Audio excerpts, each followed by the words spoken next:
The heavy machinery of traditional manufacturing is grinding against systemic bottlenecks. The era of driving growth through standard lean optimization has peaked. For mid-sized industrial engineering firms, the core of the Mittelstand, squeezing out another 0.5% of operational efficiency fails to address the immediate global threats to their market position. This diagram isolates the specific structural deficits currently crippling legacy engineering firms. Companies are operating with a 30% price disadvantage and a 25% lag in speed to market. The price disadvantage is a direct result of bloated, human-heavy overhead required to manage complex coordination. And if you look to the right side of the chart, that 25% speed lag comes from the friction of local service models trying to react against agile, global competitors. Patching legacy software cannot solve this. Closing a dual gap of this magnitude requires a complete redesign of the organizational value stream. The standard corporate reflex is to purchase isolated artificial intelligence tools and force them into the existing, rigid chain of command. This graphic illustrates the illusion of AI integration. On the left, we see what happens when leadership treats AI as a standard IT plugin.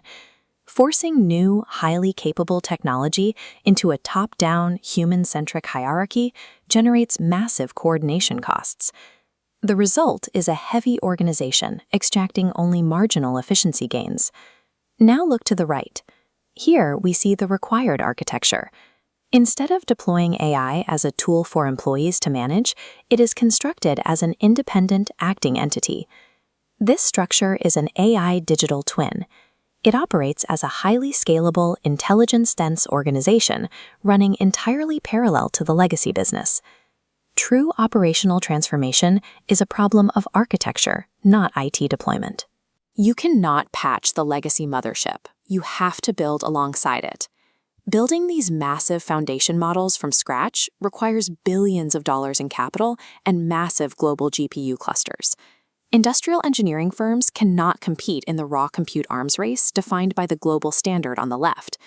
Moving to the right, the leapfrog strategy dominates the application layer instead, relying on existing research, domain knowledge, proprietary data, and engineering expertise. By taking deep technical physical constraints and feeding proprietary data into existing commercial AI models, an industrial firm builds a competitive moat that a pure software company cannot replicate. Capital must be diverted from impossible compute wars and focused entirely on weaponizing existing engineering expertise. Constructing this application layer requires a very specific operational blueprint to avoid triggering corporate antibodies. This organizational chart outlines the dual structure model. The AI lab is operationally separated from the legacy hierarchy.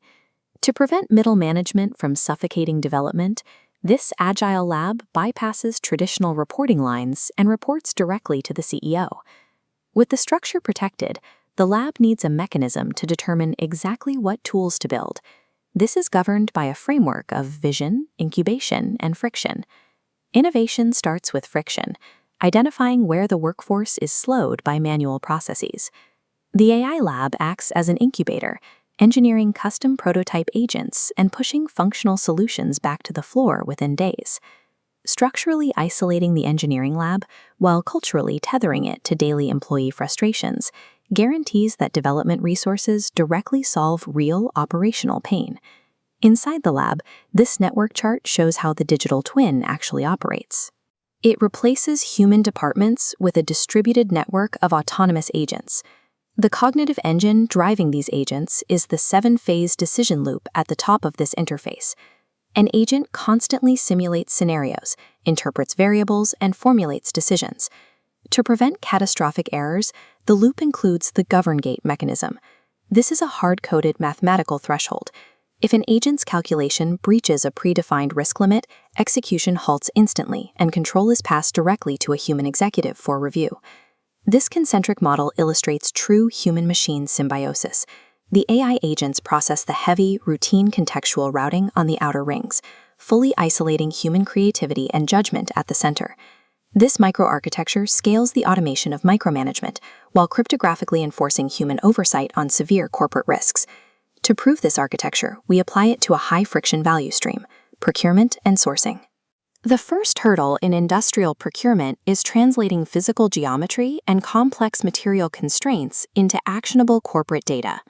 Rather than a human buyer spending weeks manually researching suppliers and drafting RFQs, the sourcing AI agent takes over the workflow. In this workflow architecture, the agent ingests the technical drawing and metadata on the left. It instantly calculates manufacturing times and material costs to generate a precise should-cost analysis. Based on that math, the agent proposes a specific negotiation strategy and cost structure. The agent does not blindly buy the part, it hits the validation phase. A human buyer reviews the data-backed arguments before executing the negotiation with the supplier. In a matter of seconds, a complex mechanical engineering requirement is translated into a mathematically optimized corporate negotiation strategy. Rebuilding the value stream with this technology does not require a sprawling, multi-year IT integration project. This blueprint maps the deployment of the AI digital twin through a strict 30-day sprint. Week 1 audits existing friction. Week 2 designs the agent network.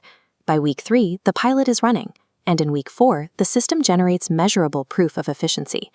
Once the loop is validated on a single value stream, the exact mechanics are codified into a playbook and scaled laterally across the organization in month 2. Erasing a 30% pricing deficit and a 25% speed lag requires leadership to stop trying to optimize the legacy mothership.